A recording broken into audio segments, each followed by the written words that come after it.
The year the year is 1998. It is June 28th of 1998. They're in Pennsylvania, Pittsburgh, in the Civic Arena. I'm hoping I said that all correct here. We're going to talk about King of the Ring 1998. I look forward to talking about it with these gentlemen right here. I'm one of your hosts, the Great Grand Slam Poobah, aka Bad Guy Jack for Life, and I'm joined with Rich Kings and new to the retro review side of the Big Pop Theory podcast, Mark Wins. Gentlemen, we've done a lot of reviews together. I look forward to doing this review with you guys. Real quick, you're watching the Big Pop Theory podcast. Hit that like button, hit that subscribe button. And also, just so you folks know when you're watching this, because sometimes people don't know that this is not live. This is pre-recorded. So why don't we all wave at the people to let them know that we see you guys. We're waving at you guys. We want to say thank you, and we hope that you enjoyed the show. But gentlemen, why don't you tell the people how are you? We'll start with you, Mark Wins. How the heck are you? I'm pretty good. I'm feeling good. Did some biking yesterday. My body was a little sore from it, but feeling better now. It's not a little rest and relaxation can't fix. Love it, my guy. Love it. Rich Kings, handsome. How are you? I'm doing well. Can't complain. It's been a long weekend, but we'll see how it goes on Monday. It's been a long weekend. Not for nothing. I mean, we're recording this on a Sunday and we'll probably upload this on a Tuesday. But last week's SummerSlam weekend was a very long weekend. Very, very long. We did a review for night 2, if you guys are interested on that. And before we talk about the past, before we talk about the past, I kind of wanted to have this conversation. I wanted to do it for the audio side of things. We're not going to have an audio recording this week. But I just want to have this conversation with you guys. John Cena, he's officially a babyface again. He got color again. He on Sunday, he was Super Cena once more. I want to ask you, I'm going to start with you. I have an idea what you're going to say Mark Wins, but I'm going to give Rich Kings the floor first here. How would you rate John Cena's heel run? I mean, it's left to be desired. I don't think he was good at all. Honestly, I think that the ideas that they had just didn't materialize, and I just don't think, from a fan perspective, it really hit as hard as we thought it was going to hit. Like, preferably, obviously people want new music and all this other stuff, but I didn't care about all the new music. If he had went back to the basic Thugonomics music and just started doing like a little cuts of a flashback, that would have been good enough for me. But we got nothing. The promos were okay. The matches were, they were solid, but it just didn't move the needle for me. I mean, I hope that's water, but Mark Wins. What is your I mean, I have an idea, but why don't you tell the people watching? What did you think about John Cena's heel run? So first things first, yes, that is water. Um, Good. the heel turn as a whole, if I were to rank it, I've been thinking about it lately. I've been seeing opinions about it, and the heel turn as a whole, I actually have to give it a 7.5 out of 10. Now, Cena himself carried the run. Like, I personally think that Cena was phenomenal during the run. His matches were solid. His promos were decent. I love that he was basically talking shit to the crowd. Like his feud was with the WWE universe. That was my whole thing, and that's why I loved it. As a whole, however, like you have to consider, you know, getting The Rock and Travis, especially Travis Scott, involved.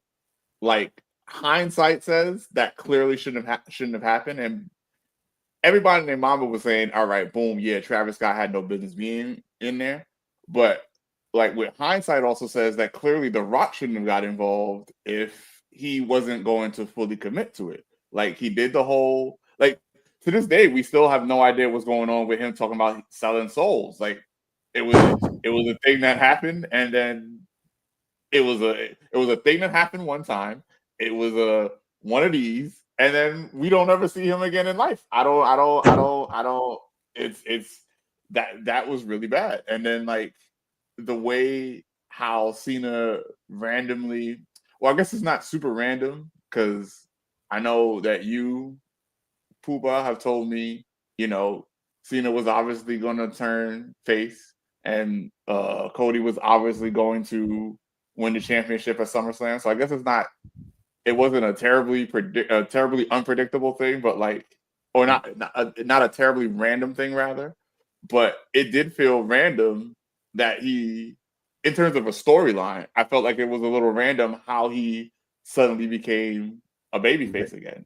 So as a whole, it wasn't a good run, kind of, sort of. But Cena himself, I personally think that Cena knocked the role out of the park.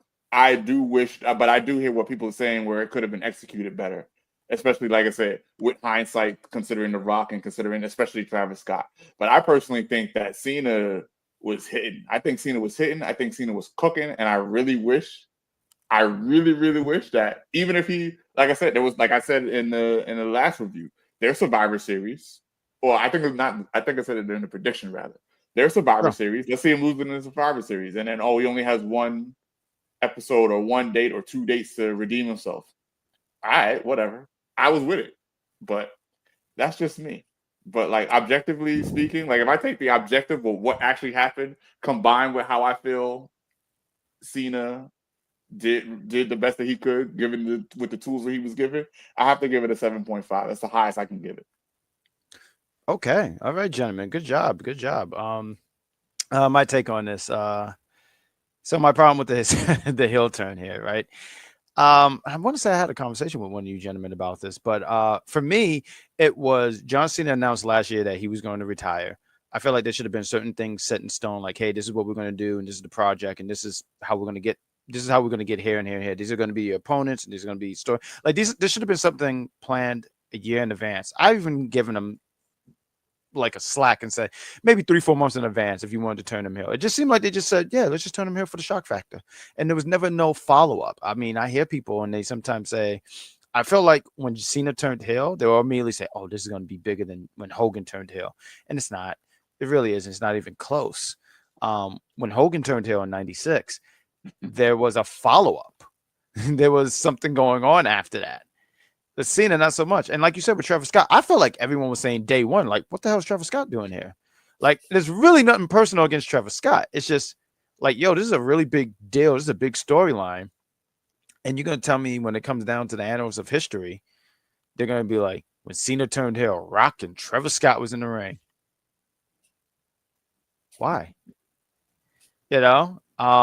Match-wise, I feel like his best opponents was that match he had with Cody. That was a damn good match. I actually want to watch that back at some point. And the one he had with Punk. Everything else was, he tried. Look, I get it. He's older. He's beat up. And also, too, he's an actor now. He's going to make that transition from professional wrestling to be an actor. And he can't get hurt. He can't get hurt. If he gets hurt, guess what happens? Everyone on that set, it's closed until he gets better and he heals up. So I get that. I appreciate John Cena looked like the John Cena of old when he went against Cody Rhodes. I thought it was fantastic. He was doing like code reds and doing all this stuff. And I was like, Cena, like, you might have to be on set in 2 weeks. What are you doing? But I do appreciate that. I just wanted to have a conversation about the John Cena heel turn. But let's talk about 1998's King of the Ring.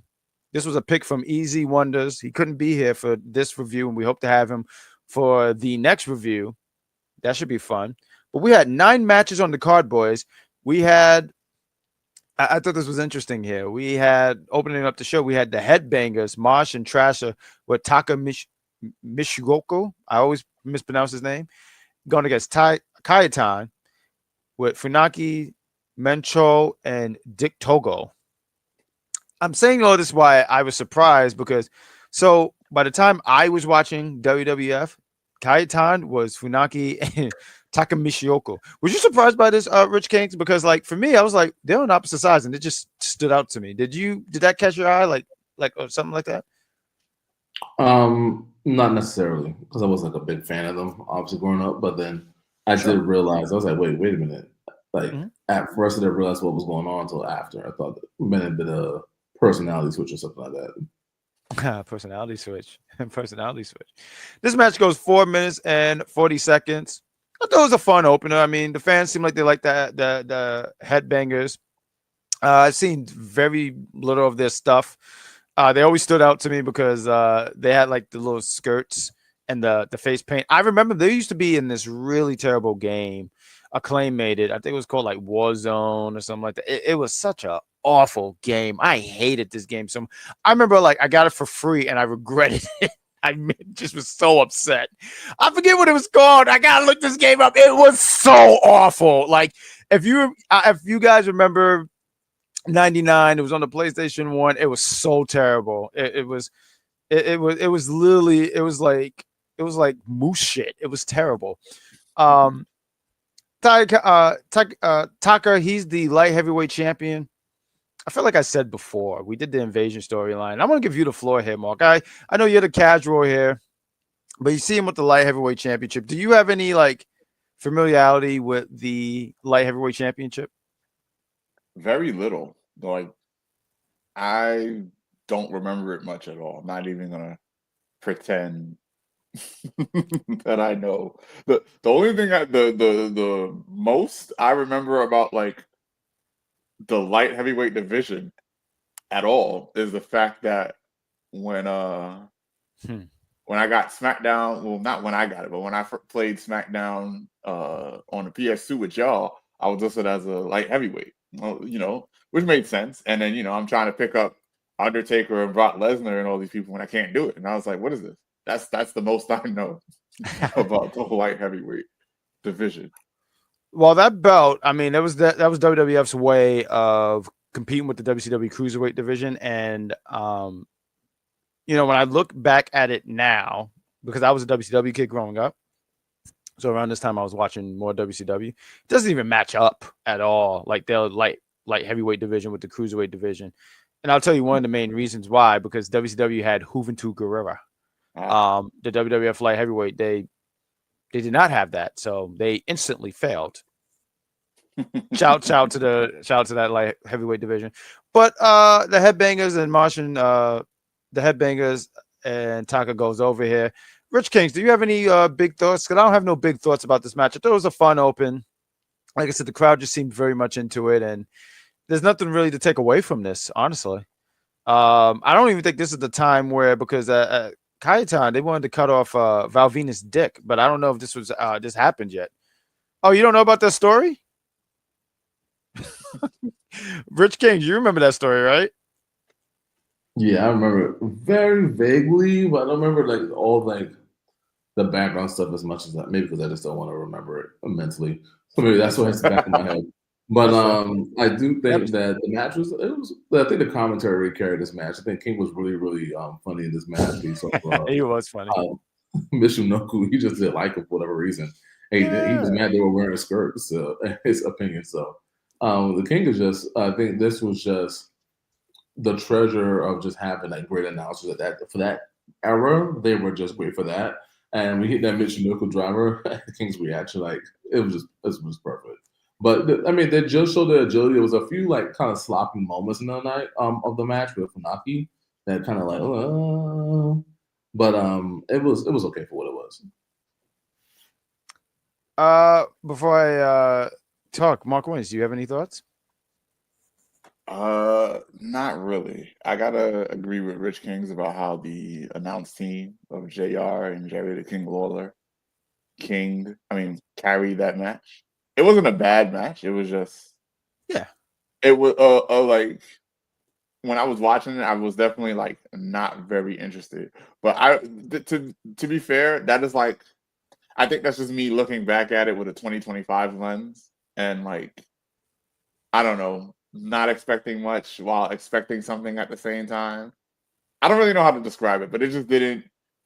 What's the word? What's the phrase? It didn't move the needle for me, and I was just like. It was a nice opener, and I was like, let's see what else the night has in store.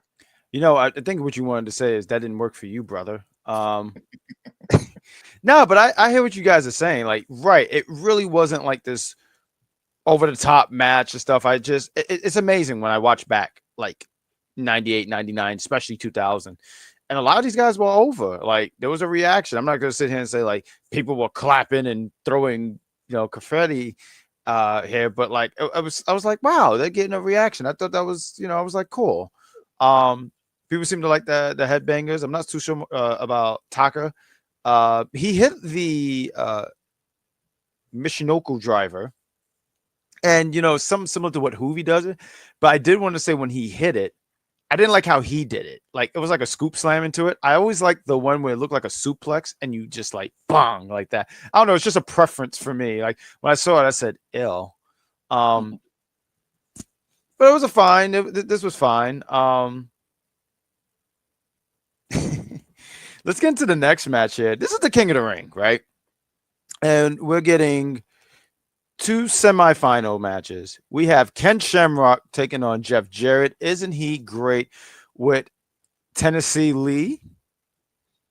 I just want to talk about Ken Shamrock real quick. I don't want to sit here and act like, man, I was this big diehard fan, but it was always something interesting about Ken Shamrock. The intensity, the music. I always felt like Death was right behind you when I heard the music when he would come out. He just had such an intensity to him. Like I remember playing it was WWE 13, I want to say. And I was starting to see some of his move sets and stuff. I was like, oh, I didn't know he could do, like, he busted out a Hurricanrana in this match. And like if I didn't play WWE 13, I wouldn't have not, because I saw him do it and I said, oh, maybe they're just doing that for fun. But like he really does that. And I don't know, there's an intensity about him. And I think the only thing that was always going to hold him back was his charisma, because he was not charismatic, especially, and in WWE, you have to be charismatic. But the in-ring stuff I thought was pretty solid. So I say what to say, it's a shame that he didn't go higher. This is 98 and 99. He was gone. I want to give you the floor here, Mark Wins, because when we did some backyard wrestling and stuff like that, I when I was looking at Ken Shamrock, I said this could have been Mark. So like I want to give you, I don't know if you'd have been doing Hurricanranas, but like the intensity, I do want to say Ken Shamrock wins by making Jeff Jarrett tap. Jeff Jarrett taps out immediately. Immediately. Immediately. It has nothing to do with that. No. And this is funny too, because this is such a different Jeff Jarrett. So the Jeff Jarrett I grew up with, and I feel like we all kind of grew up with, I don't want to speak for everyone, so everyone can speak. Short hair, the shorts. So when I saw him, I said, well, what the hell? And I think I remember seeing that attire in games. I said, who the hell would wear that? And then when you see it, it was like, oh, never mind. But this was such a totally different Jeff Jarrett. And he had this country music. And, I feel like I'm over talking a lot here. But yeah, Ken Shamrock goes on to go into the finals. He gets the mic, and he talks about like Rock is a mountain to climb. He's going to climb that mountain. And he sells, because he had some kind of ankle, not injury, but his ankle was hurt. So Mark Wins, please take the floor.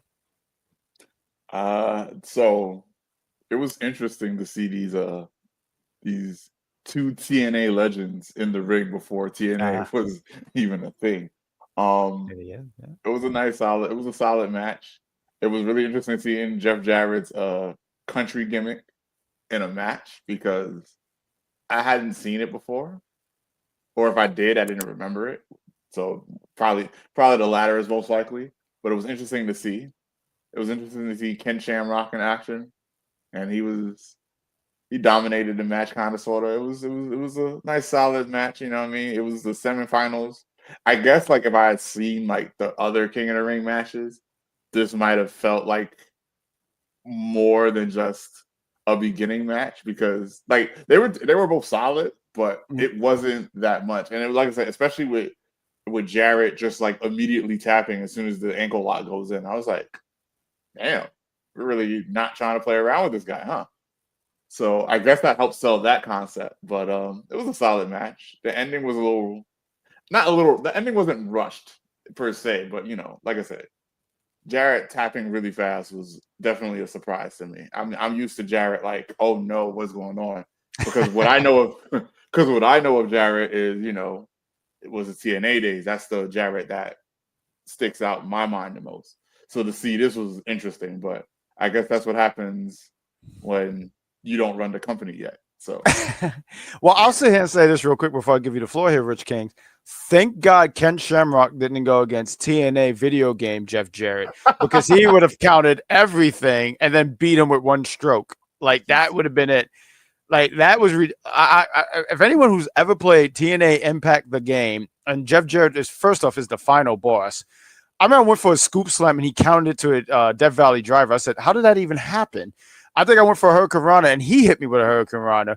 All I'm saying is, whatever I thought, he already knew what I was going to do. He knew all my moves, is my point. He knew every last move I was going to go, oh, you have a special? Well, guess what? I have two. This was ridiculous. It was like, it's almost like someone who, like, it's like watching someone who make Mario Maker and there's like two Bowsers. Like, what are we doing here? Anyway, Rich Kings, please take the floor. Matter of fact, two Bowsers and a Wart. Like, what? Wart's not even an official character. But Rich Kings, please take the floor. Yeah, I mean, it was a match where they had some funny moments. Like, I could think of some moments where Jeff Jarrett didn't respond to the ref, and the ref just pulled him off. I'm like, wow, that was kind of aggressive. Like, what was that about? But I mean, that did help Tennessee Lee get into the ring. I mean, it was almost like I say, it was like a handicap match, but we looking at Jeff Jarrett and Tennessee Lee, like, how did we lose? Like, what happened? We just did not pay enough. We did not study enough to get it done. Like, we'll get back to the next match where a successful, people that help actually win. But it was okay for what it was. Like, Jeff Jarrett tapped out immediately. Was kind of like, oh, what are we doing here?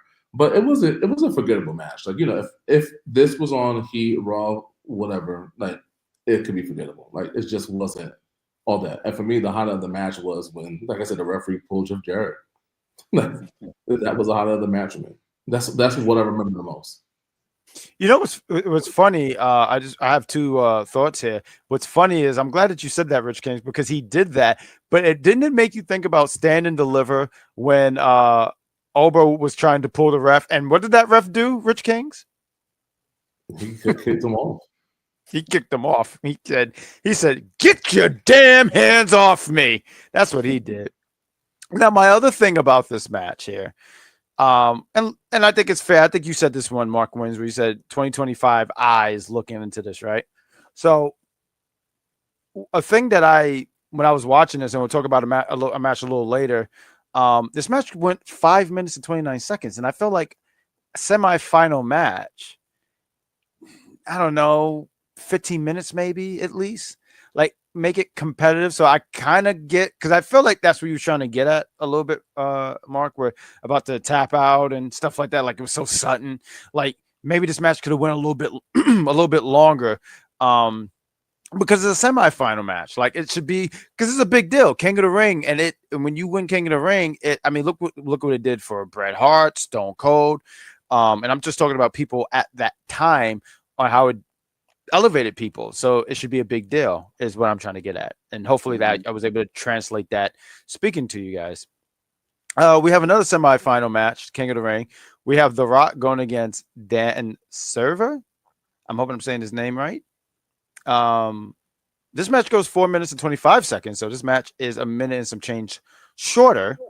Dan, I've heard of this guy. I've seen very little of his stuff.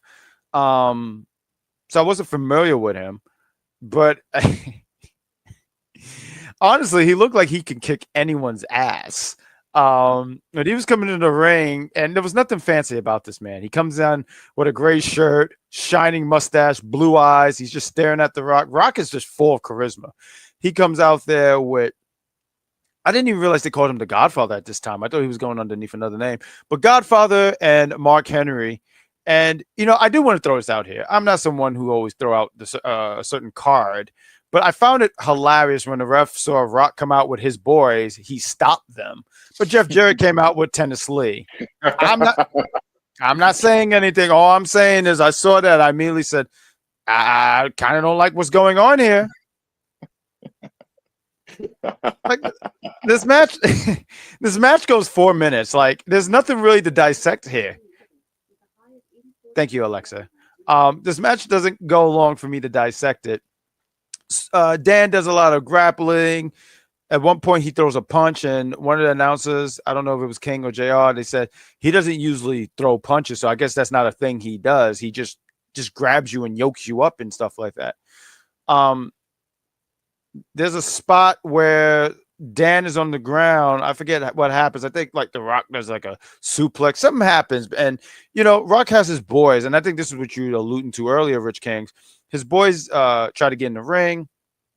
They're not able to get in the ring. The ref is stopped, which is hilarious, right? Like, image this, like the ref is stopping Mark fucking Henry. like I don't know. When I saw that, I said, nah, Mark is allowing that because like there is no way. Like if Mark Henry wanted to, he getting in that ring. Like you can't stop that kind of power. So I don't know. When the ref was like holding him at bay, I said, nah, Mark Henry's just allowing this. But then you get D'Lo Brown. He comes out of nowhere. He lost in a match to Dan earlier in the King of the Ring tournament. Some about I forget, it was something with his ribs. D'Lo Brown comes out with a vest, hits this frog splash. Rock says absolutely and pins Dan. Dan is probably wondering what happened to his opportunity. It flashed before your eyes. And the Rock advanced, and Rock says like, you talk about climbing a mountain. Rock don't want to hear none of this stuff. Rock was just cooking at this time. I'm not even trying to be funny, but Rock was cooking, and I feel like when you look at it at this time, you could just see what WWE was seeing in him at that time. He had the look, he had the charisma. You could see why they were putting stock in behind him. Rich Kings, I want to give you the floor here first because one, Rock is your guy, and two, you pointed out you're a big fan of ring awareness, and you would sit here and say that this group had good ring awareness, correct? Yeah, they did a really good job of coming up with that plan, right? So there was clear plan going into the match, and I think The Rock was like, I need to be fresh going into the finals, and we're going to make quick work of this. This is not going to be a wrestling like match for like anything more than 5-10 minutes. Like you come out, throw me around a little bit. I'm gonna snap them up, and y'all need to come out now. It was a cue the music, right? So it was good. Like you mentioned all the highlights in the match. Honestly, it was good to see The Rock win. I had no idea who Dan Severn was until this match. To be honest with you, and I had to look up some of his stuff. But he kind of reminded me of like one of the people, like the Tough Enough like people. Like, hey, you could be one of the mentors for the Tough Enough people. Just show them how to grapple, show them how to simple move and get out. Like he did not strike me as a everyday wrestler. Well, his background, they were saying it a lot. He comes from that UFC world. So like he's like I want to say he's legit. All I'm saying is I wouldn't mess with him. If he was a teacher, I would love to learn his grapplings because he looked like he knows how to. Like there was a move, and I'll give you the floor here, Mark. I don't mean to take up your time, but there's a part where he when he has D'Lo in a move, it looked like a simple move, but he just like yokes up D'Lo, and like D'Lo's like, yeah, I'm tapping because you're cracking my ribs. Yeah, I don't know much about him, but like I was kind of, I don't know. I feel like now I might have to watch some of his holds, for study purposes. But Mark Wins, please take the floor. What did you think about this match? So I remember when he came out, I was like, yo, who is this guy? Like, how did he? This is the semifinals, and I have no idea who this guy is. Like, how did he get here? And I think eventually, as the pay-per-view goes on, it tells you how he gets here. He beats D'Lo Brown, and then I think what ends up happening is X-Pac screwed Owen in that match, and then that's how David won. And I mean, that's how Dan won, I think, and that's how he ends up in the semifinals. I was like, huh, interesting. So he's definitely in my mind. I'm like, so he's definitely not winning it. And sure enough, so here's the thing: Ken Shamrock has already won the previous semifinal match. So in my mind, there's no way that Dan wins this against The Rock. And sure enough, there was no way that Dan wins this without The Rock. But I'm intrigued because it's like, okay, yes, D'Lo Brown hits him with the I think it was a weighted vest or something like that. Yes. And and it's like, were they trying? Like, he must have been some type of a big deal, because like that feels like they were trying to protect him, even though they had, like I said, even though I have no idea who this guy is. So I don't know if they were trying to protect him, or like I say, you mentioned that he has a UFC background, an MMA background, so maybe it's like something along those lines, where it's like, The Rock actually has no business beating him, so we have to do something to get him off. Like, I was confused. Not even gonna hold you. I was like, what is going on? Who is this guy? Maybe I should have looked him up prior to this episode, but this review. But it was a short match. It was simple. Didn't get to see enough of Dan because the Nation of Domination dominated and took him out. But Dominated, right? yeah, but it was a cool match. It was an okay match, what it was. And I gotta mention again, I think they did a great job protecting Dan. I don't understand. I don't know. You sound like you when you, like, I don't want to say this made you a fan, but did it bring some interest to you about Dan? Very little, because like I watched it. I watched this. I want to say I watched it Tuesday and Wednesday, split it between the 2 days, 2 nights rather. That's fair. Watching That's it. fair. And if there was a Thursday that went by, a Friday that went by, and a Saturday that went by, and I actually completely forgot about him until today. So no, it didn't bring up any. Oh, okay. I know it was something about the way you was bringing it up. I was just like, oh, did that bring an interest? Okay. So as we're gonna see what's going on with Rich Kings. He might take the rest of the show off, but we got it, and we just want to sit here and say feel better one Rich Kings. Let's get into match 4, and this was the match I was talking about, where I was talking about how these two semi King of the Ring matches, and one is 5 minutes and 29, and the other is 4 minutes and 23 seconds. 4 minutes and 25 seconds. Apologies. But we have a tag team match. It's 8 minutes and 26 seconds.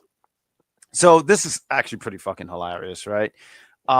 This is when I was watching, I was like, oh yeah, this is the Attitude Era. So I don't remember all of the lingo that was being said here by Al Snow, but obviously it was very inappropriate. So he's with Head, and he's yelling at Head, and he's being not even interviewed, but like the King, he says something over the lines about, you're gonna have this match, you're gonna go against Too Much. And then Al Snow is like, yeah, well, everybody gets Head or something like that. And I was just like, I had to rewind this because I said, yo, can you say that? Like, I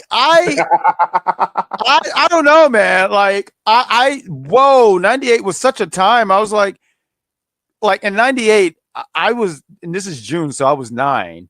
I didn't watch this entire pay-per-view live when I was a kid. I remember the last 2 matches as a kid, but I never watched this live. But all I'm saying is, as a 9-year-old watching this, if I was watching this, I would have had no idea what was going on. But as an adult, I would have covered my kids' ears. We're like, whoa, like, you can't say that. Like, when he said that, I was like, dude. And he didn't even have the "what does everybody want" yet. So he's trying to get a contract talking about Al Snow. And they go, and once again, he goes against Too Much. This is before they become too cool. You have Brian Christopher and Scott Taylor.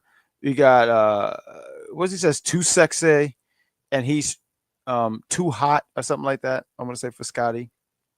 And it's just crazy seeing them, because like it's amazing when you start watching wrestling and you remember this particular version of them. So when you see another version, you're just like, what? Like, it just throws you off. So, and I remember Too Much. I want to say there was in that WWF WrestleMania 2000 game, and it was like Too Much. I was like, these guys will never make it. And not realizing they were too cool. Like, this is before they got Rikishi and Rikishi's ass. This match, once again, 8 minutes, 26 seconds. There was a period of the match where I was enjoying it. I said, okay. Like, sometimes when I watch wrestling, I take it too seriously.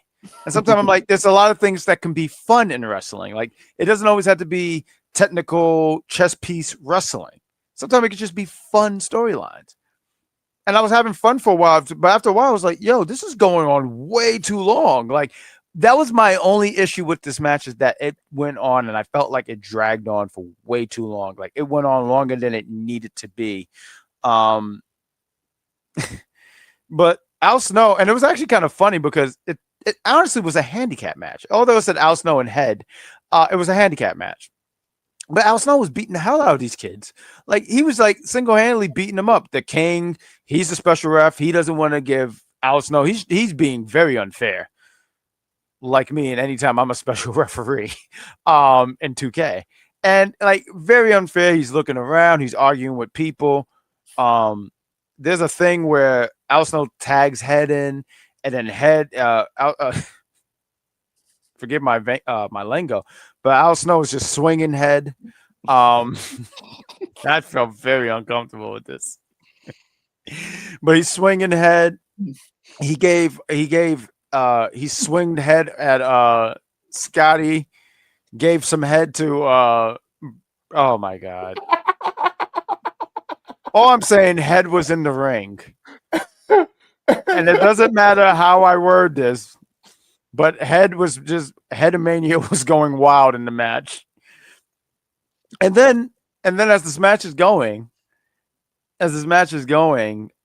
Head is the legal being, and entity is the word that JR used. Oh,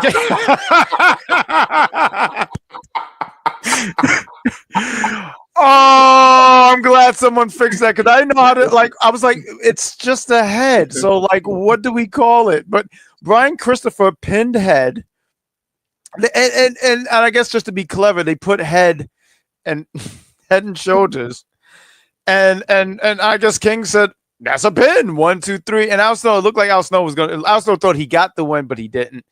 And this is so fun. And it's funny because I feel like I'm burying the league here, but Al Snow was over. If you looked in that crowd, a lot of the fans had Head. One fan gave Al Snow Head.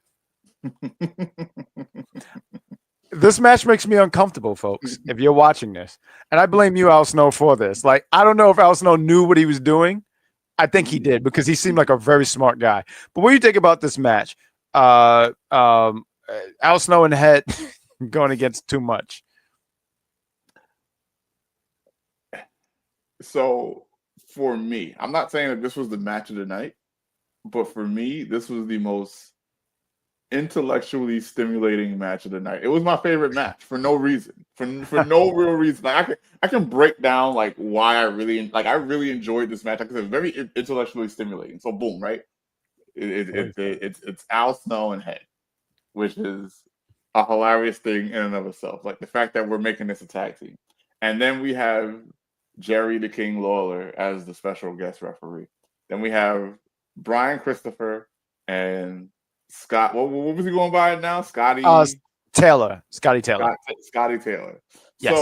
So I didn't peep this at first, right? Because their tag team name is Too Much, and I didn't peep none of this information at first. So I'm looking and then something about Scotty is sexy, and I'm like, so boom, neurons going off. Wait a minute, that sounds familiar. We pause the match. Too Much. What does Google say? Oh, you mean Too Cool? Too Cool?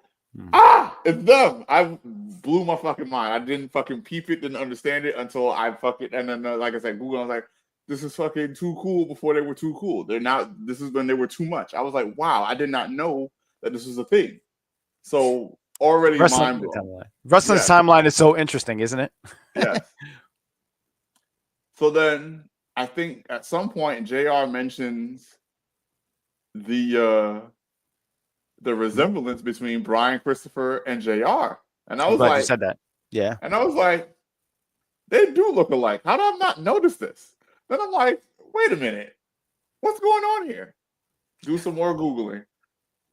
Freaking two things. And then I was shocked twice. One, Brian is JR's son. And two, the king's son. Yeah, right. The king's son.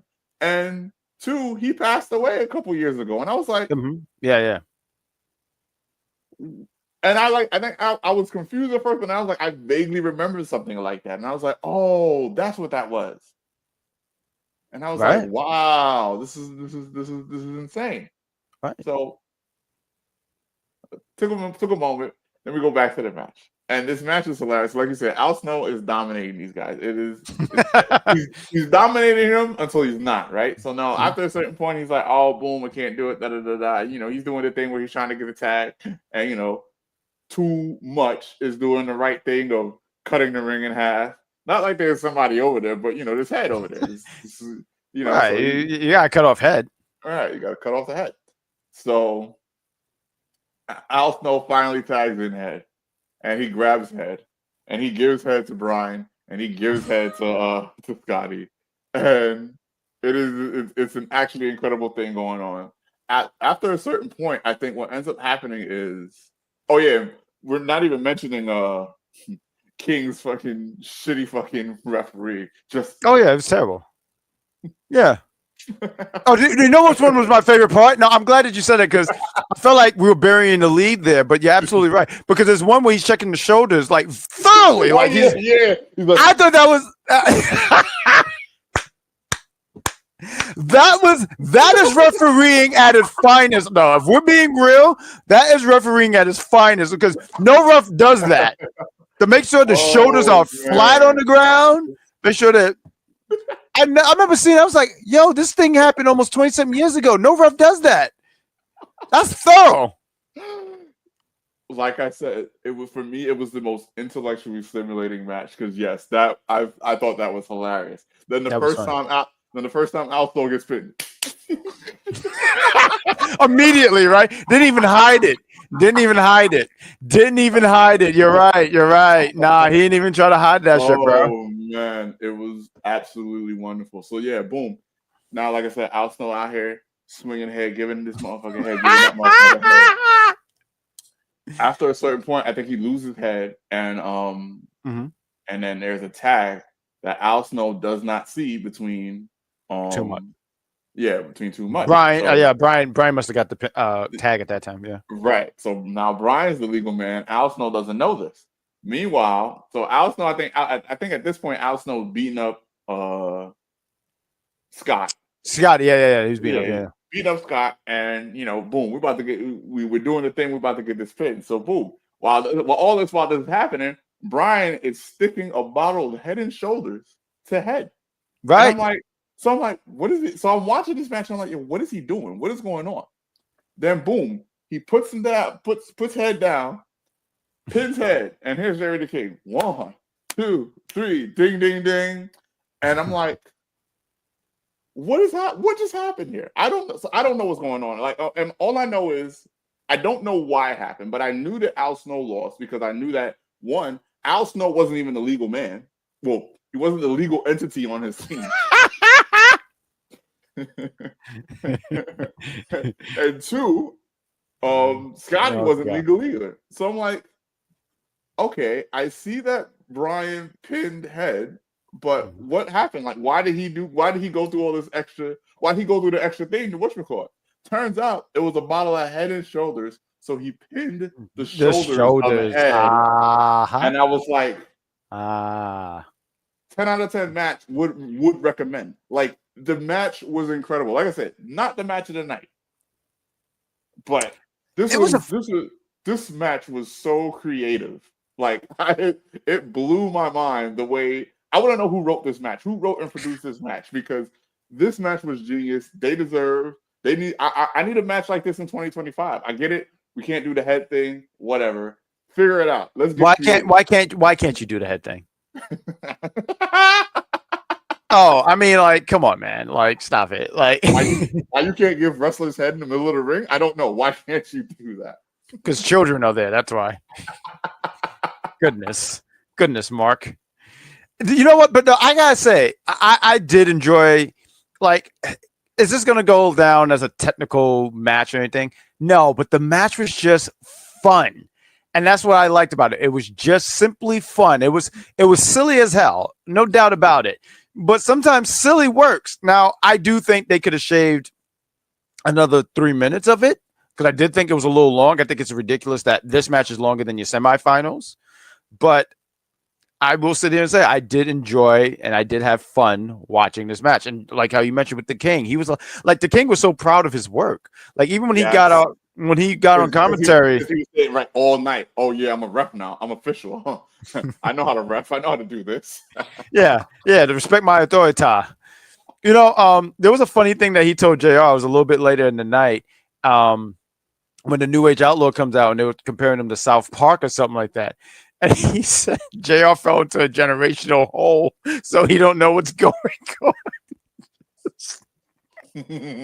Like, I think that is the funniest way of saying you're outdated. Like, that is just so cool. Like, I'm going to start using that. You fell into a generational hole, so you don't know what's hip, man.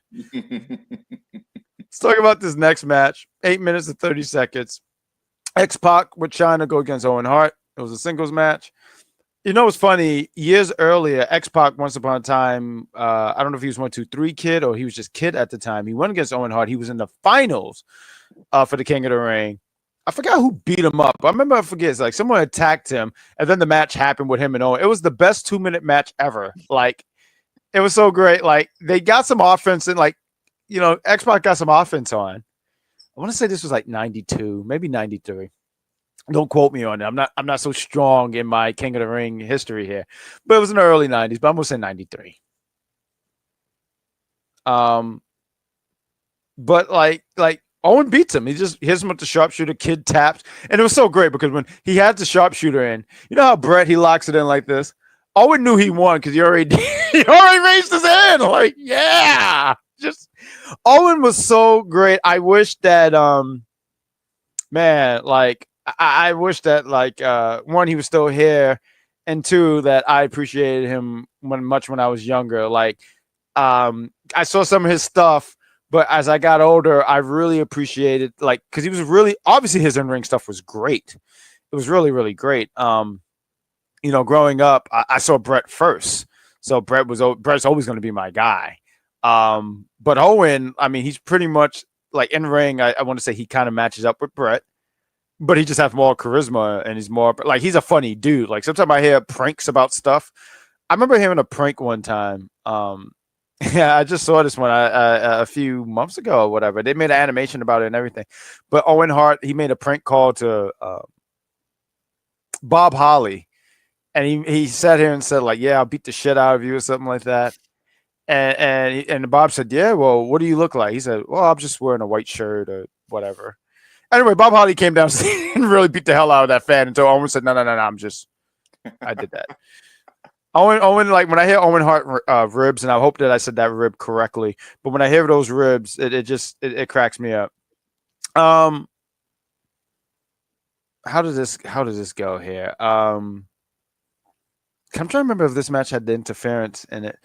Yeah, this is the one where Vader, he attacks is this the match? Yeah. Because Owen Hart is. I'm sorry, I had to remember this because I didn't take a lot of notes here, folks. So forgive me and bear with me because my memory was kicking in. But Owen Hart, he's a part of the Nation, which is hilarious. You know, because you got Rock, Godfather, D-Lo, Mark Henry, and you got Owen Hart. I'll let you figure out what's so funny about this. But Owen Hart is with them. One of these things is not like the other. One of these things just doesn't belong. Can you tell me which thing is not like the other by the time I finish this song? It's funny. He comes out to his enough is enough and it's time for a change. And then he comes out with the Nation theme. DX was over. I was always an NWO kid. So, you know, DX was always like, to me, they were NWO wannabe. It was a good match. This is fun. I mean, they got good chemistry.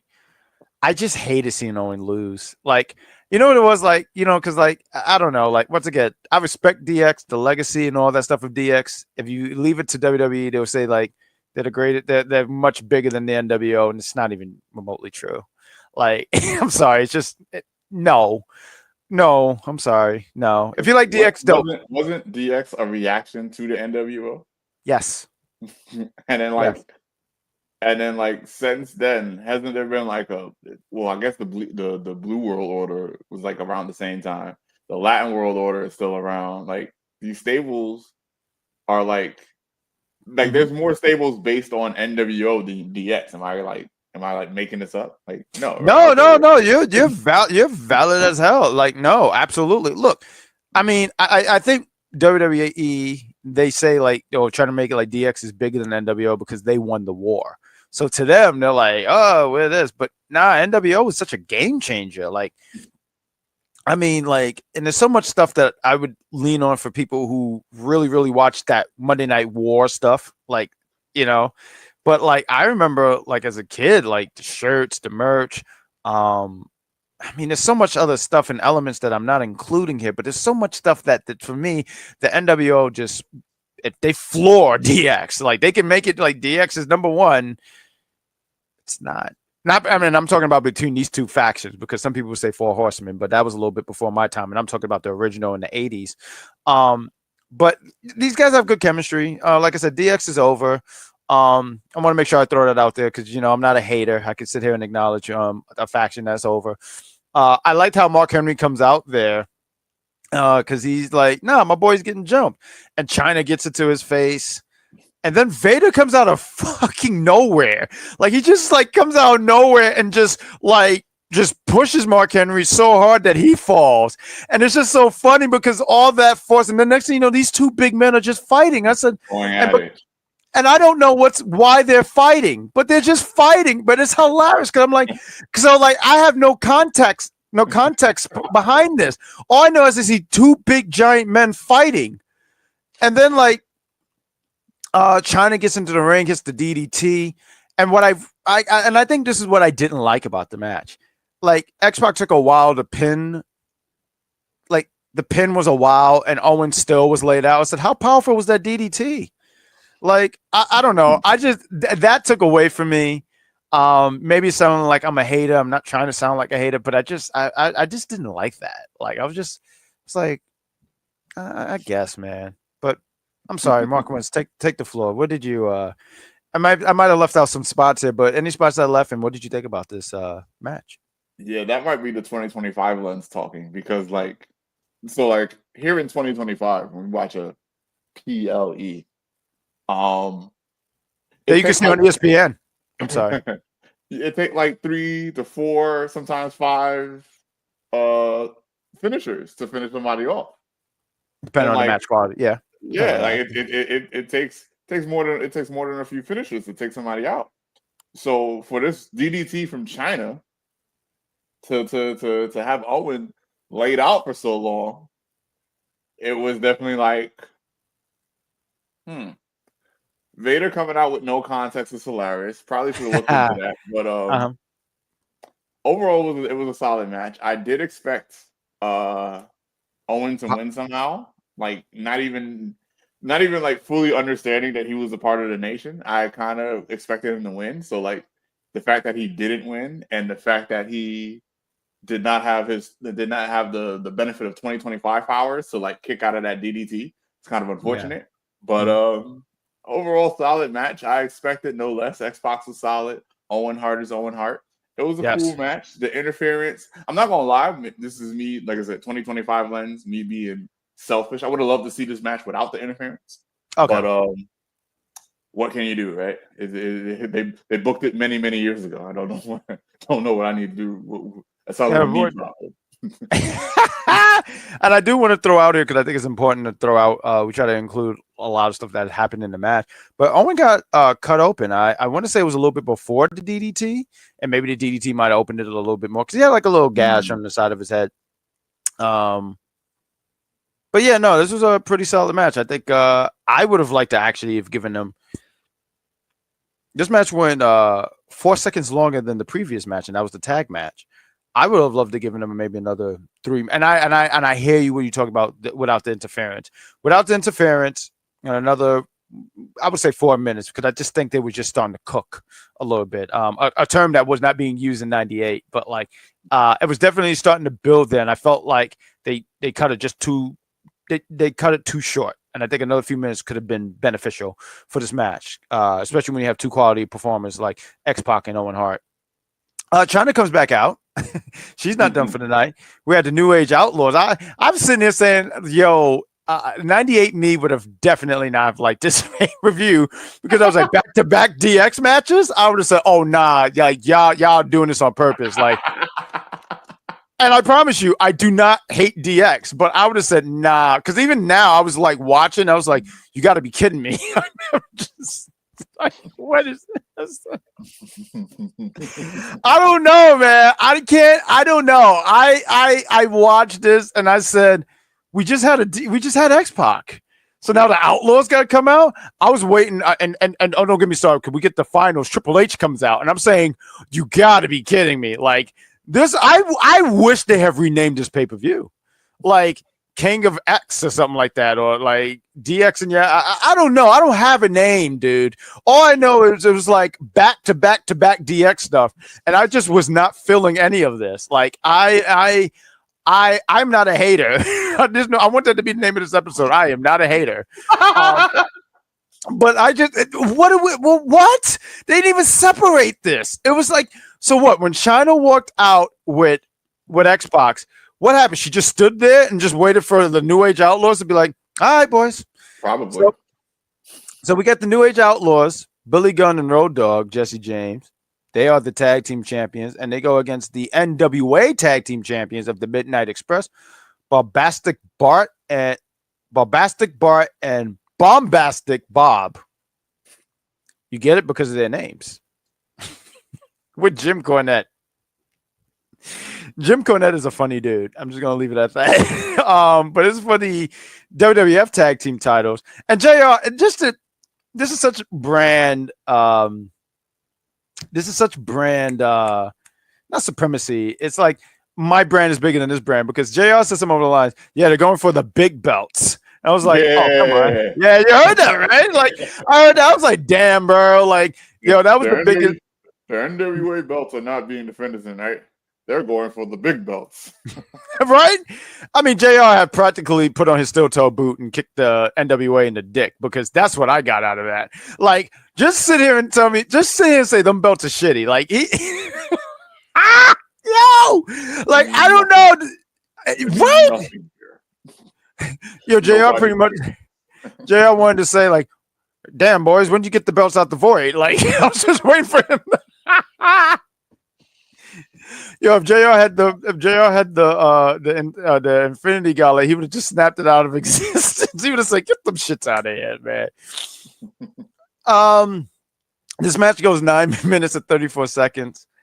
DX wins. I mean, just to my delight. The you know what's funny? This match already happened, and I was going for the Really? I said I was rooting for the Midnight Express. I said, shock me, please. Do something.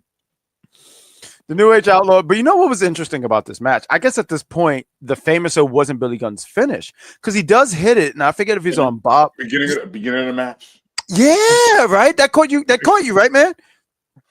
Yes, I was like, was that a Famouser? Yeah, and he said it right. Sure enough, I guess it wasn't because beginning of the match, and I was like, because in my mind, I'm like, because he hits it, and we don't think nothing of it. Like nobody's reacting to it, nothing. So I was like, so I guess this doesn't finish the match. Like this is not a 1, 2, 3. All right, listen, hey, that's fine by me. I mean, I kind of figured that someone breaking up was going to win anyway. Okay. But it's just like the first time I saw it, I was a little shocked. I was like, "There's no way we're just finishing the match like this." Right? Yeah. Well, yeah. No, I mean, and you know what? Honestly, good call there because, like, right, I'm sitting there saying, like, "Oh, come on!" Like, I get the, honestly, I think I would have went through a rant if that was the thing, because, like, I feel like now when I do 2K, like I got to get a stable to go against DX. I have to do that now because I feel like now I have to make this a generational thing. Now I have to keep this going, like how I feel about Bill Goldberg, Rey Mysterio. DX is on that list. I feel like I keep that going, but it was a fine match. I mean, it was a tag match. There's a spot where Jim Cornette gets in the ring and he's talking. He wants to hit. I want to say it's Billy, and then Billy catches him and he's saying, "No, don't hit me, don't hit me." And then Billy's like, "All right, cool." China hits the low blow, and then Jim Cornette is singing to the heavens. They win with a elevated stun gun. And look, wrestling was different at the time because I said that's the finish. But you have to accept that this is what the times were, because I just thought I was like that. But the New Age Outlaw wins. DX is on a roll tonight. They're on a roll, and I'm just like, okay. That was their faction. They were gonna, you know what? Not for nothing. I'm pretty sure that's how people felt with NWO back in the day. When NWO took over, they said, "Oh my God!" I think someone said, "Lord, please, just stop the madness." So you know what? I understand, dude. I understand. Let's get to this King of the Ring finals. We have Ken Shamrock going against The Rock. But we're not done with the DX parade. So Triple H comes out. Let's keep this bad boy going. Triple H comes out. Chyna has made her third appearance of the night. I just want you guys to know I am not a hater. But I am just beyond. I'm just gonna say, how many times do I have to hear this damn song? How many times? And mind you, there was different variations. Like the New Age Outlaw have their version, X-Pac have his version. But my point was, I said, this is DX heavy. Triple H is not even on the card, and he's out there. And now, granted, I think this was the setup for because they would have a match at SummerSlam '98, Triple H and The Rock. So this is June, so 2 months later. But I'm just like, Triple H don't even. Okay, whatever. But here's something I want to say before we talk about the match. Unfortunately, Chyna is no longer with us. I did not know she could speak fluent Spanish. She was at that Spanish table. Okay, all right. I wanted to actually. I don't know if I could change the language so I could hear them talk. Because I heard a little bit, but I wanted to hear more because I was just impressed. Fluent, no problem, no issue at all. I was impressed. Is what I'm trying to get at. Something so small, but I thought that was so amazing. Hearing her at the table speaking fluent Spanish. Ken Shamrock comes out with an intensity. Rock is just full of just arrogance. Just he's The Rock. I almost feel like Rock knew that one day he's going to create the RCU, the Rock Cinematic Universe. I think that's why he was smiling. He said, "One day I'm going to play Shazam. One day I'm going to beat that damn Vin Diesel. Anything else I'm missing? I'm going to be a Tooth Fairy. No. I don't think he wanted to be the Tooth Fairy. But I'm going to be the Mummy. Yeah. I'm going to that obscure game Rampage World Tour. Don't forget Doom. Yeah. It's going to be Doom. Everybody's going to be Doom when I get that role. He knew. He already knew. He knew he was going to ruin a heel turn. I'm gonna piss people off when I do a movie called San Andreas and it's not about Grand Theft Auto. Yeah, that actually, my blood is boiling right about now. But you know the main one he was going to do though, right? I don't know if you heard me. He's going to ruin a heel turn. Oh, yo!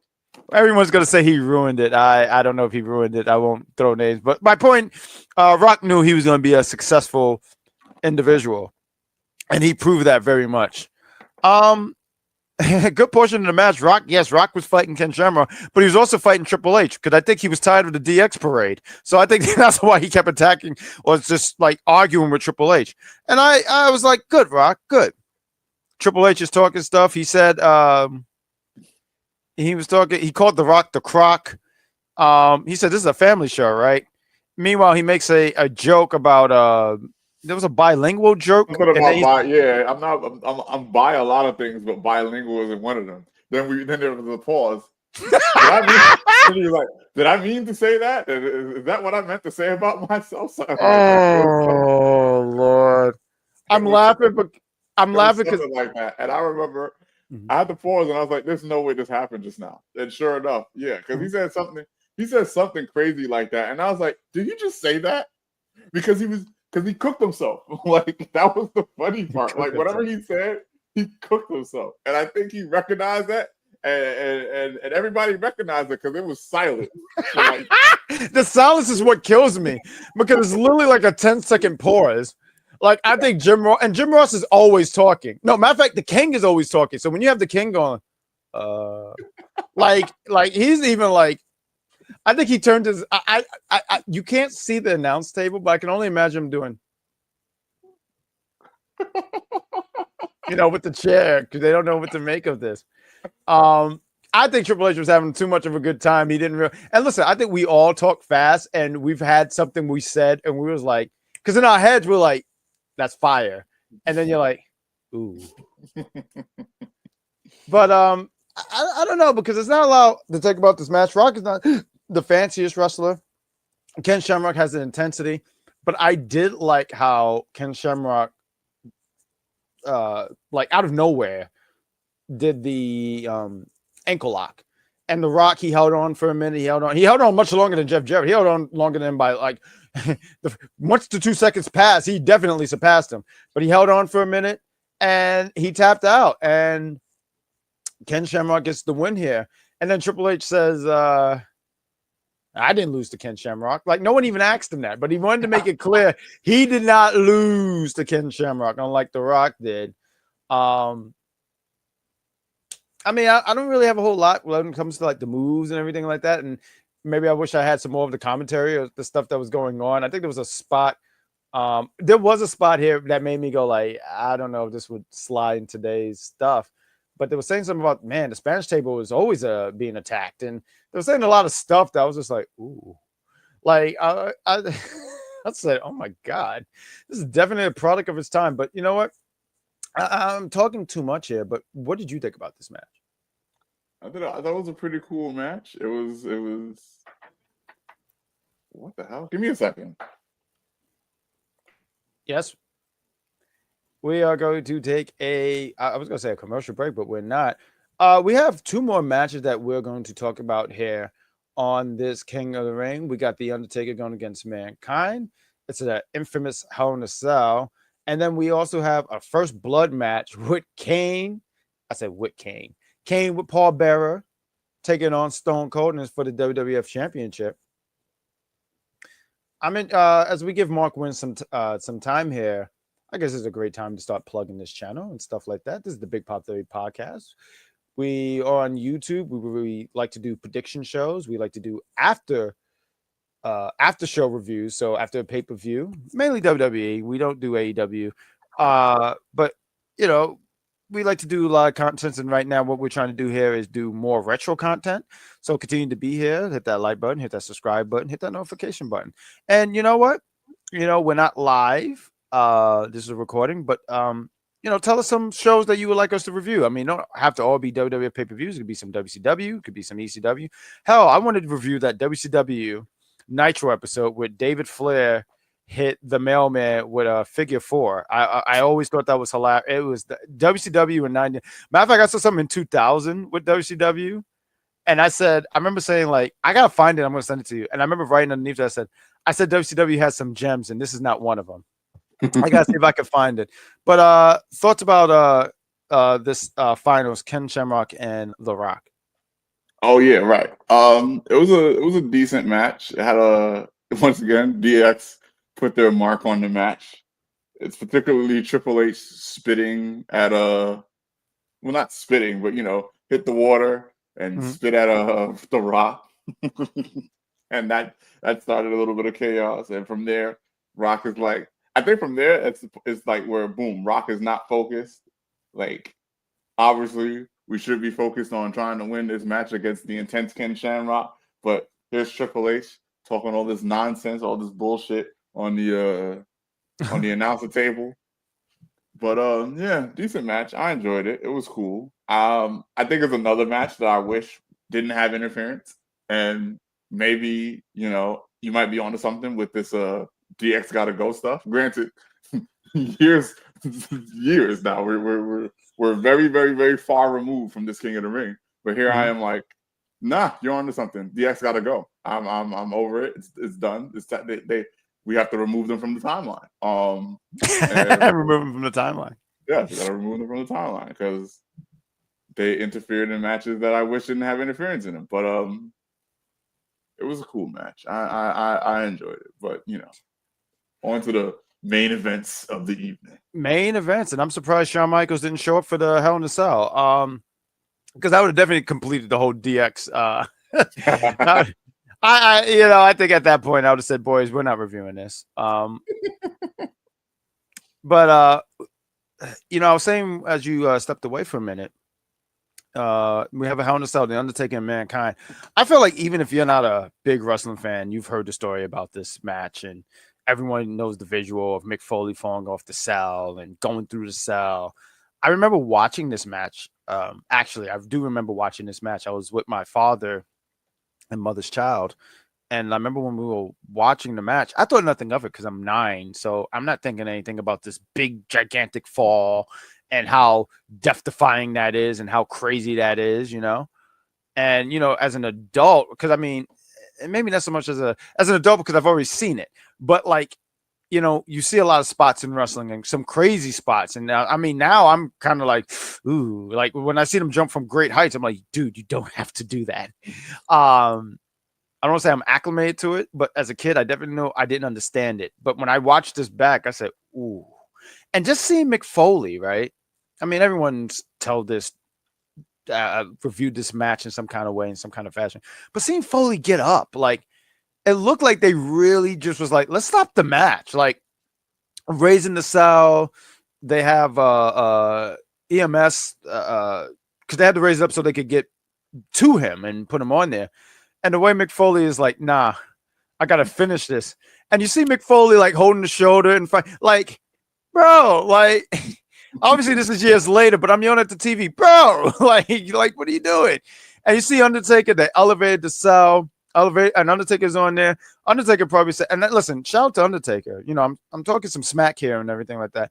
But shout out to Undertaker because I know if I'm elevated any higher, I'm like, oh, nah, ooh, baby, you're gonna have to. Matter of fact, to be honest with you, I would never be on top of the cell because absolutely not. If I saw my ops on there, I'd be like, I guess you're gonna be up there because I'm not going up there.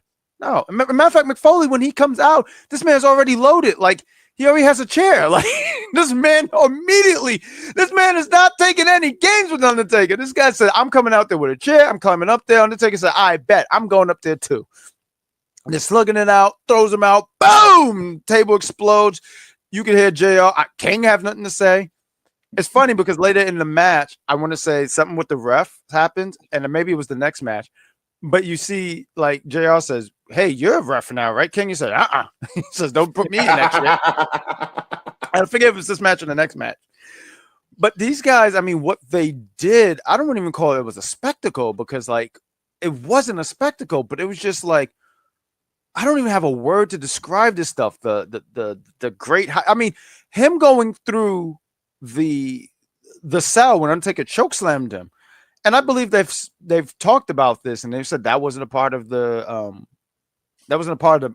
setup. Like, that just wasn't a part of it. But he went through it, and then when you look at the cell, it's amazing how things are now because everything is so different now, right? Like how the structure and how everything is almost like a safety net, if you will. And I don't say safety net like when they fall, they land up, meaning like there's precaution on this thing. But this thing was held by, like, I want to say what do you call those things? Not a fishnet. I mean, not fishnet. A zip line or something like that. Not a zip line, zip tie. And you see it goes through. Because I felt like that's what it was because that's what fell on the ground. And Mick Foley hits the mat like that. Oh, yeah. And then you hear King, yeah, oh, yeah, he's dead. Like, just casually, like, yeah, like, what? This match, when I see it, it hurts my bones, bro. Like, just hurts my bones. Like, I just don't even know how Mick Foley, like, kept getting up. And you see Terry Funk just telling him, he's saying, lay down, Mick. Just stop, Mick. Just lay on the floor. Terry Funk is he's favorite for his friend. And I don't even know why Terry Funk took off his shoes because there was randomly some shoes. And I knew there was shoes in there. I saw it. But when you hear JR sit here and say, yeah, you know, there's bodies on the floor and shoes on the ring. Like, maybe just. This match was beyond. I don't know if it was. I don't remember if it was JR or King that said it, but they basically said that Terry Funk got choke slammed out of his shoes. So I was like, Did so he? at first I was like, that sounds hilarious, I guess, whatever. And then I see the shoes in the ring, and I'm like, no. Wait a minute. And I rewind, and what ends up happening is I think he gets chokeslammed, and then it's like he has a seizure, and as he's having this fake seizure, he's removing his shoes. So in some way, shape, or form, that shit was flagged because he really his shoes were he removed his shoes after he got chokeslammed. I'm like, yo, I had to watch that back because I didn't know how he just randomly. I was like, why is his shoes in the ring? That was funny. That was hilarious. No, that was funny. I mean, what is there to really talk about with this match? Because everyone has talked about it. I mean, geez, 2018 made 20 years. So what are we talking now? Like 27 years.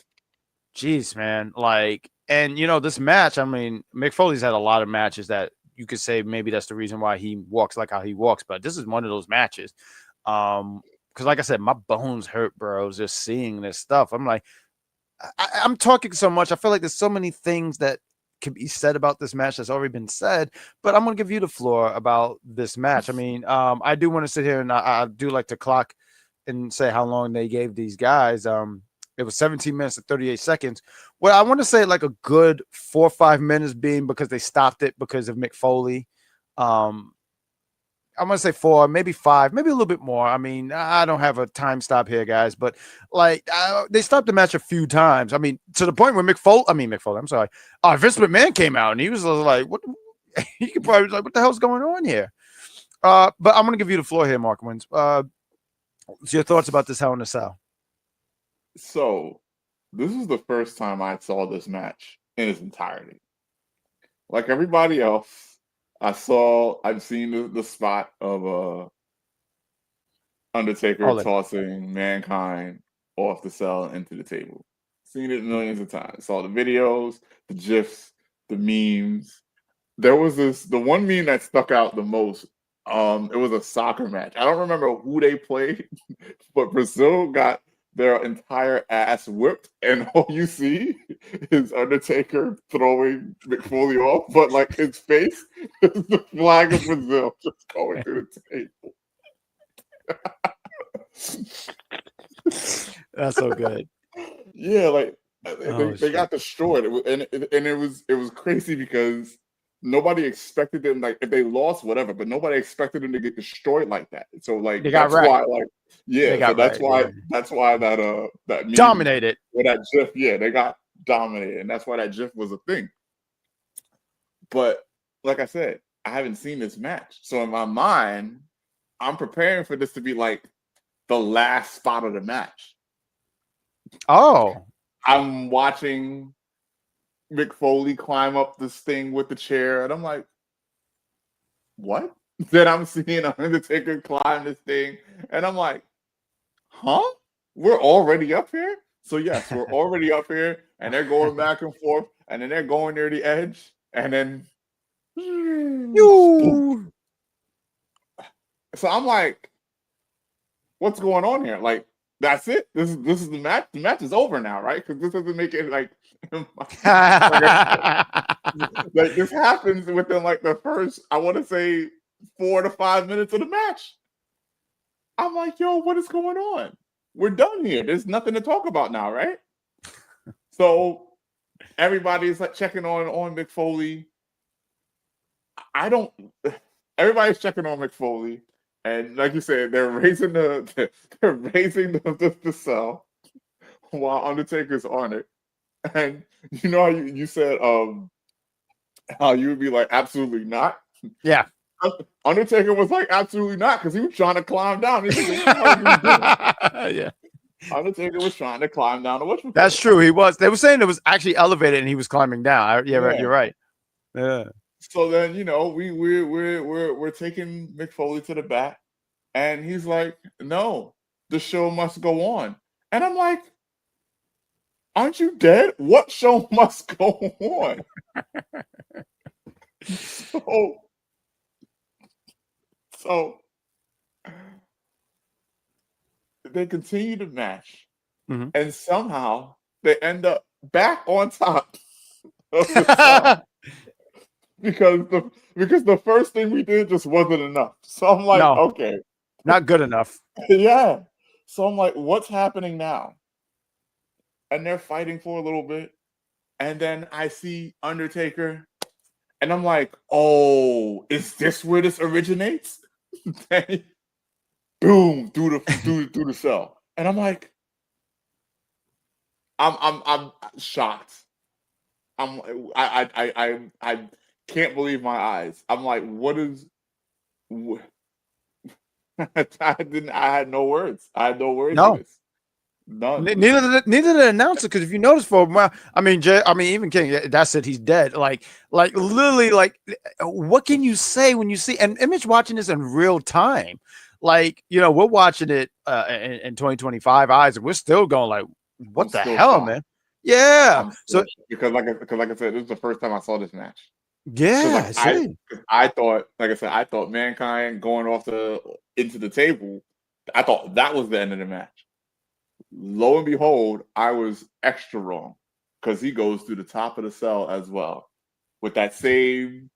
So like I remember seeing that spot in SmackDown. Here Comes the Pain, and it has that same like type of that same type animation. of like animation where like you just boom, you're just down, and you see Undertaker looking, and I'm like, wow. Then he calmly and carefully gets down as calmly as carefully as he possibly can from there, and right, we got people interfering, and I'm using that term loosely because Terry Funk is in here. He's like, no, don't do it, da da da da. Come on, And Foley, just stop it, Foley. yeah, and then here's freaking Undertaker like, yo, if this guy don't get out of here, choke slams him out of his sneakers. Shoes slipping off. That was wild. Because like if you missed that spot, you just don't know. Because I missed that. Like, and I've seen this match a few times, but like hearing you break down, I was like, oh, like I was almost like, wow, what a discovery. Yeah, because I had to understand what, because when, like I said, when King Salt said that, I don't know if it was King or JR that said that, choke slammed Terry Funk out of his shoes. What are we talking about? Are we just saying things just to say things? Cool commentary. Then I see the shoes in the ring, and I'm like, wait, when did that happen? How did that occur? How did that occur? And I'm thinking it was supposed to happen. And it would have been sick if it did happen because that's what I was looking for. Maybe Terry Funk's shoes was supposed to be loose enough that when he went up, it was supposed to like fly off, yeah, something like that. But that's not quite what happened. He had to have the fake seizure, and then as he was shaking, he got the shoes off him. But yeah, I was like, yo, what is this match? And then he finally finished him off with the tombstone, and man, that was a match. Bodies and shoes everywhere. I was like, yo. We didn't even talk about the thumbtacks. There were thumbtacks, right? Like as if this match wasn't brutal enough. Thumbtacks. Yo, so the thumbtacks, right? I forgot about that. But yes, when Mick Foley pulls out the thumbtacks, my brain is split because in my brain I'm like, so wait, Mick Foley wins this match. But then the other side of my brain is like, idiot. Undertaker's never going to land on no thumbtacks. That's all for Mick Foley. That was for Mick Foley. And sure enough. If I could just throw in here, you see the great struggle because he tries to push Undertaker. You see Undertaker put all his weight to be like, absolutely not. And then just choke slams him on the thumb. Like, I always thought that was so funny. I always call that the great struggle because you could just see Taker just being like, nope, nope, absolutely not. So I love that you had this what was it, duo men? What was it called? The duo of man. Yes. And that's what you was doing, right? I honestly thought you was doing the shock man right here. But like like I love that where you're just like, oh yeah, because like I'm interested on what made you think he was going to win with the thumbtacks. I mean, I love that you broke down like because the match continued. I thought that this match was over twice already. So did everybody else. I thought this match was done twice already, and then here's McFoley up again somehow with thumbtacks. So I'm like, oh, like I said, he wins. Idiot. Taker's not landing on no thumbtacks. What are you talking about? We think this is Abyss? No, he's not. Oh yeah, no, yeah. Well, they both would have been. They honestly, if you look at it now, both McFoley and Abyss would have been rolling on thumbtacks. Like they would have both just done it for fun. Like the only time Undertaker was on thumbtacks is when he hit the tombstone. And even then, that was as close as he was going to be on those thumbtacks. He was not landing on those thumbtacks. And also, too, I mean, not for nothing. Rule number, I'm going to say 5. Maybe one day we'll break down a rule thing for wrestling. But one of the top rules in wrestling is don't bring thumbtacks because guess what? Your opponent ain't going in it. It's you. That's a rule. Oh, you want to throw one match? I forget. It was some time recently. This was like maybe 5 years ago, something like that, 6 years ago. But someone put Legos. Instead of thumbtacks, they just put Legos. And I said, "Ooh, that's going to hurt." Because if you ever stepped on one of them barefoot, unless you have some strong ass feet, the strongest feet in America, Legos hurt. So yeah, I can imagine landing on. Well, I can only imagine because I would. No.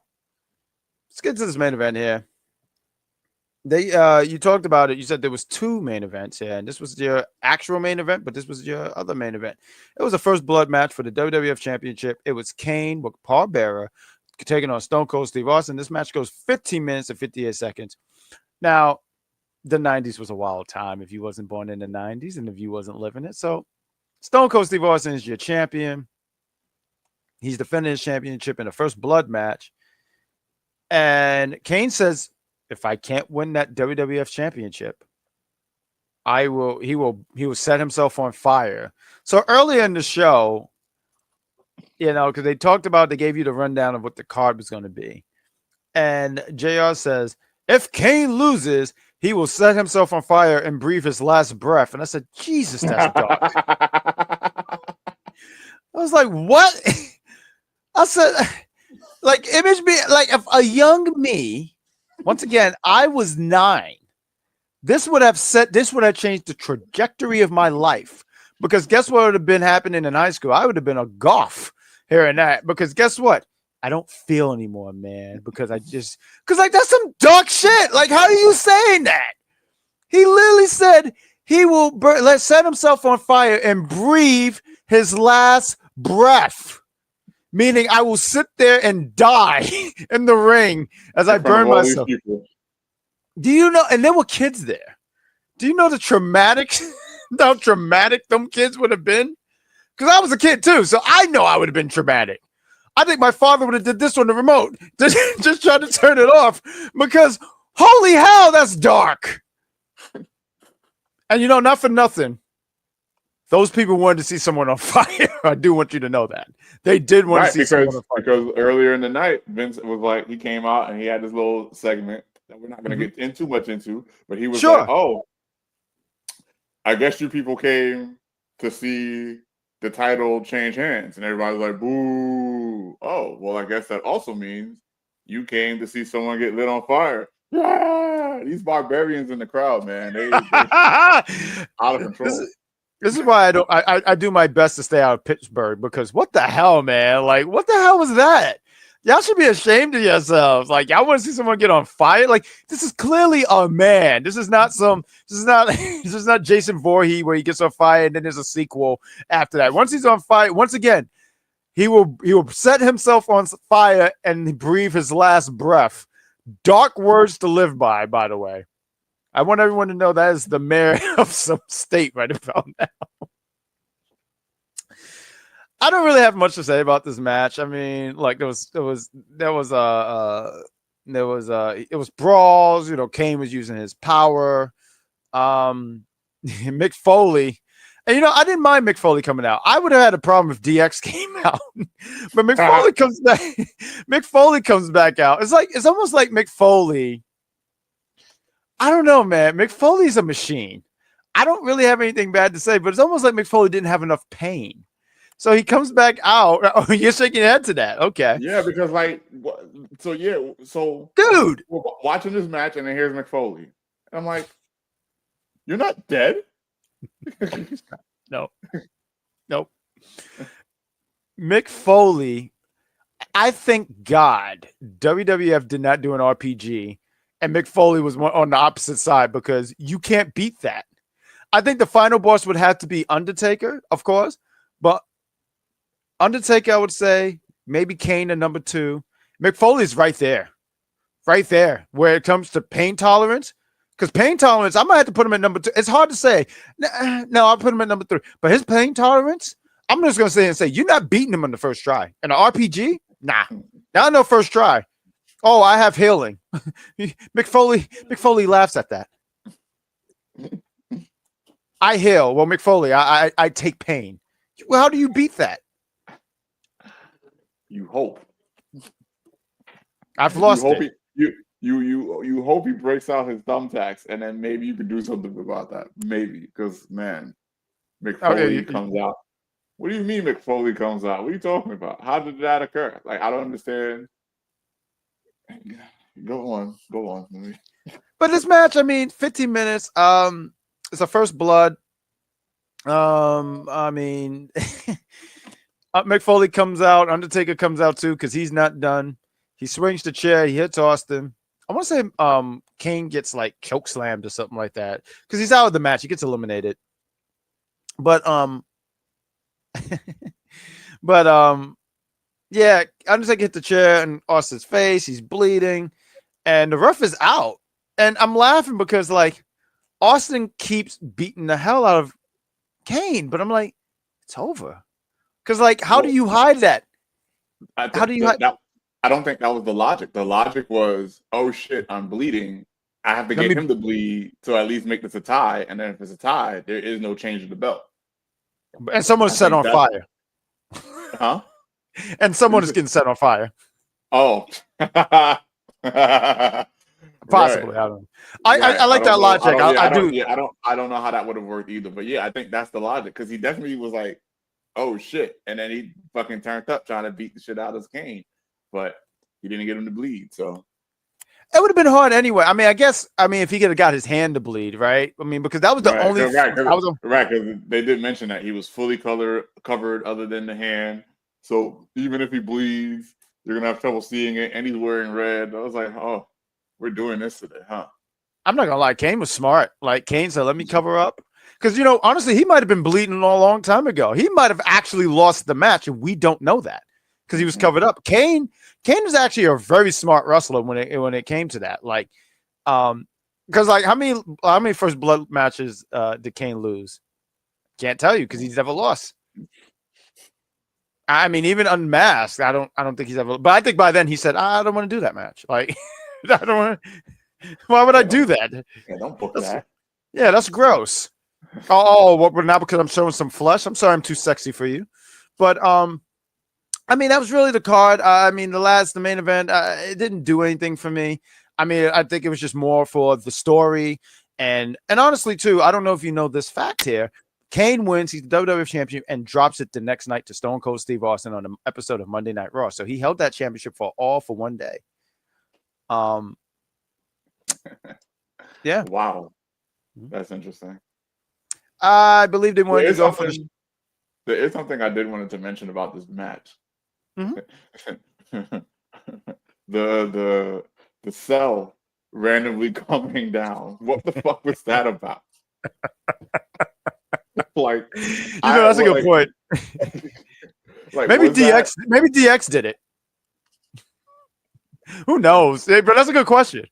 Yeah, because I remember seeing the thing come down. I was like, oh, that's interesting. Because like, so once again, was it earlier in the match or was it something I saw? I don't know. Something I saw. Basically, Vince had come up with a deal with Kane or something like that. I don't know if it was something I saw prior to. I don't know if it was something I saw in the pay-per-view itself or something I saw prior to it. Okay, it was because they it's that hype video before the match. Right. So then I'm looking at this whatchamacallit, and I'm like, is this the work of Vince? Like, was it Vince all along? But then it goes like back up halfway. Like, I didn't understand what was going on with this Hell in a Cell. because it was very, very weird. It went all the way down. It was about to crush Austin. That's why I thought it was yeah, it was fake about to crush Austin. And I was like, oh, okay, so this is the work of Vince. Because I didn't it would have I think it would have been cooler if they had showed like Kane trying to control it in some way. I thought that would have been fire. Oh, okay. I but was worried where you was going with this. I thought you was more interested in seeing Austin get crushed. I was going to say, Jesus, Mark. But go ahead. I'm sorry. That's dark. Just as interested as in seeing Austin get crushed as I was Kane burning to fucking death. Like and breathing his last breath. Don't forget that part. Because that was really uncalled for. That's a hell of a quote. But go ahead. I'm so sorry. But yeah, and then it's like halfway up, so like it's literally obscuring the camera at some point without like necessarily like yeah, like Cage was obscuring the match. I was like, yo, is this planned? Who did this? It's one of those things that I really wanted to know. I didn't look into it, but I really wanted to know like what happened here because that shit was hilarious to me. And then you see Vince up in the skybox. So I'm like, yo, he really is fucking with this shit, huh? Like, this is hilarious. But yeah, I think that's a match that you had to be there to like fully enjoy and but I enjoyed it to an extent because I'm confused. So I'm like, what is going on? Like, this is the way these last two matches just going off the rails. That's how you end a motherfucking pay-per-view. People pay for this shit. Well, we're gonna give you something to remember. I can imagine what that bloodthirsty crowd was feeling seeing this. They must have said like, yo, our money is worth because you're right, like you're right on how things went off the, especially the last match. That match totally went off the rail. It went off the rail the first 5 seconds of the match, or maybe 10 seconds, whatever. And then you have this match where if someone loses, they get burnt to death and whatnot. You get a first blood match. You get a first blood match in a Hell in a Cell because this was clearly a first blood match. But then the random, because you're right. I wish I included that detail. So good on you for mentioning that. Because you're like, okay, why we just saw the Cell like 15 minutes ago. We don't need this again. And it's funny about how the Cell falls down and then Mick Foley. It's almost like it was the bat signal for Mick Foley because you saw the Hell in a Cell. Was like, because every time I see Mick Foley, I always think about when he holds the arm and he walked out with the bruised arm. But yeah, I mean, what did you think about this? We reviewed the whole show, but what did you think about this pay-per-view as a whole? Like, did you enjoy it? I mean, if you have a rating, please give it. Okay, I did enjoy it. An overall rating, if you have one, of course. I'd give it a 8 out of 10, and I wouldn't be surprised like if you lived that like in the 1998 where things like the internet isn't out there like that. It's not as prevalent as it is. So like you as a fan, you're literally just watching the product. You don't have the superstars, doing interviews all the time. Not that there's anything wrong with that. It's a different time, and I respect, how the WWE or how wrestling in general is embracing the internet per se, because like we're in a time now where everybody knows 100% that wrestling is scripted. Cool, but in 1998, that wasn't necessarily a widely known thing. Like people were watching this, and we're like, yo, these are real fights. Like people really getting hurt. This guy's really about to, get set on fire and breathe his last breath. Like it was so. I imagine in 1998 watching this live, whether at the arena or on the pay-per-view on your TV, it's a phenomenal show. I really enjoyed it, and like I said, I enjoyed it looking at it back with the 2025 lens. I can only imagine how good how good it would be to watch this back in 1998. I love your take on it. I did want to throw out here because we talked about someone's last breath. There was a ref who was about to have his last breath because Undertaker was getting ready, or Mick Foley, one of them was about to burn a ref because they got the gasoline thing and just started dumping fire. I felt like I needed to throw that out there before we ended this because I remember thinking like, yo, what did the ref do? Like, I remember being like, yo, the ref is not part of the match, bro. Why are we dumping gas on the ref? Yes. Yeah. Wasn't that wild to you, dude? Because like I'm watching this, I'm like, yo, bro, that rails off the rail. Yo, the WWF. See, if I could just sit here real quick and talk to you, I wanted to be a professional wrestler, and I was like, man, if I'm a wrestler, I'm going to WCW because what's going on in WWF, I ain't feeling that. Like you can get burnt, and like at least in WCW they just jump you. Like you can live from that, but when you get burnt, and especially when the announcers are saying he breathed his last breath. And they're like, what? I remember thinking I never want to go to no WWF. They're crazy over there. I remember, and now when I saw that, I said that's exactly why I wanted to go to WCW. But the goal was to join the NWO, though, because if you joined the NWO, you was good. You was good until you ran across Sting, because Sting could take out 28 men by himself. Then you were screwed. But don't get me started. If WCW tried to take you out, you was getting floored. But Sting. Nah, we crossing the street, bro. You gotta cross the street, bro. But that was the show. I thought it was fun. I mean, it was fun watching it. I remember watching those two matches live as a kid. Everything else not so much, but it was cool seeing things like what Too Cool was before they were Too Cool. Because I thought that was fun. You know, all this other stuff, you know, Ken Shamrock, and I was saying earlier in the show, what could have been, you know, he like I said, charisma he didn't really have, but his in-ring stuff, I'm like, man, I feel like there's something that could have been marketed with Ken Shamrock looking at him. And when he won the King of the Ring, I want to sit here and say that they did have some kind of belief or stock in him, because when you win, they don't just let anyone win the King of the Ring. I'm gonna talk about that particular timeline. I'm not talking about now. And I don't want to say anything disrespectful about if you won King of the Ring, because look, when you win King of the Ring, it's usually IC or World Heavyweight Championship potentials and stuff like that. It's a big deal, is what I'm trying to get at. So there's that. I mean, I said earlier, you could tell Rock was going to be a star just the way things were going. I would love to review more stuff with Owen Hart. I just think he's a gem of a talent, and I think he's somebody that if you're a wrestler, an inspiring wrestler, and want to be a wrestler, I would say I think he's someone you should study, because while the in-ring stuff is great, the character work though is just great. I remember, I just want to tell an Owen Hart story real quick. He had a really great match with Bret Hart, 1994 SummerSlam. He lost that cage match, but Jim Neidhart comes out, he helps him, and they beat up the Hart family.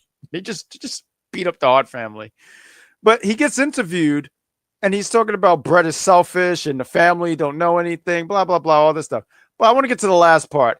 He lost this match, and he tells Jim Neidhart, let's go celebrate my victory. I just thought that was the greatest thing in the world. That's when immediately I said, can you imagine, like, you don't get the win, but you say, let's go celebrate my victory anyway. Hey, babe. Mr. Cat is there. But that's really the show. We're going to try to have, we're trying to make this a consistent thing on reviewing retro content, like I was saying earlier. I'm hoping to get Shay on here. I hope to have you more on here, Mark Wentz. I want to give a shout out to Rich Kings. He wasn't feeling so well. He's usually on here, but I want to give a shout out to him, and I know he'll be on for other shows. So I want to give a shout out to my team. And with that being said, Mark Wins, I'm going to make sure there's a link to your page, because I know you're going to get some content going. I know what you're going to say. I was getting ready to speak for you, and I shouldn't do that because my man's is right here. So please tell the people about this YouTube channel that you have going. Yeah, it's going to be a gaming-based YouTube channel.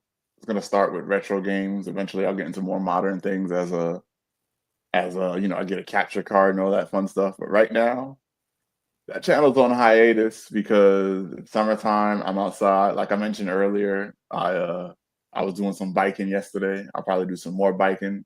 So when the temperatures cool down, I'll probably work more on the channel. But until then, subscribe and hope for the best. I'll do more of the like and subscribe to my channel things, September, October. But for now, you got to subscribe and like the Big Pop Theory podcast. I love that. That was a good plug. Thank you. And I hope that you guys do watch and enjoy the content. I mean, honestly, doing this review stuff, with retro stuff has been pretty fun. Like, it's been fun to see what, and it takes you back to a time, right? Like, I remember 98 and how 98 was. I mean, we were kids, but still, I remember being a kid, and I don't know, just brought you back. And I remember looking at some of the people in the audience, and it's funny because if you create an arena in the 2K games, they'll tell you what you want it to be like in the 80s, the crowd to be like the 80s, the 90s. And when I was looking at this crowd, I was like, oh, this is totally 90s. Like, like this crowd is so 90s. But please, yes, like you said, subscribe to the Big Pop Theory podcast. This is the YouTube channel. But hit us up on IG. We have the Big Pop Theory podcast. We have the Big Pop _ on. I'm calling that Twitter still. We don't say X. The only time I say X is when I'm talking about DMX, because X is going to give it to you. We have there we go. Do that one more time because I pointed wrong. I do the accent. There we go. I wanted to do it like that. Boom. We have and that was for DMX, not DX. The Big Pop Theory podcast on TikTok. We're going to try to start putting some content there as well. And there's a Gmail at the Big Pop Theory podcast at gmail.com. So if there's any ideas that you think that we should, any show we should review, or anything you just want to reach out to us with, hit us up right there. And that's really the show. So we say thank you, Mark Wins. I say thank you for joining me on this. It's been a fun review. I want to do more reviews with you. I look forward to your retro stuff. And I just want to sit here and say, Nintendo, please, for the love of God, make streaming online easy, because this whole capture card thing is ridiculous. See, Mr. Cat even agrees. That's why he hopped on my arm. He agrees. You agree, right, Mr. Cat? He agrees. But yes, please make that a lot easier. So with that said, that's the show. We'll see you for more, and continue to follow the Big Pop Theory podcast on the audio thing. We're going to get some content going. Like he said, it's the summertime. People want to go outside. We want to see movies. We're trying to enjoy this thing called summer because it don't last long out here in New York. So with that said, we says adios, and we'll see you for the next go around.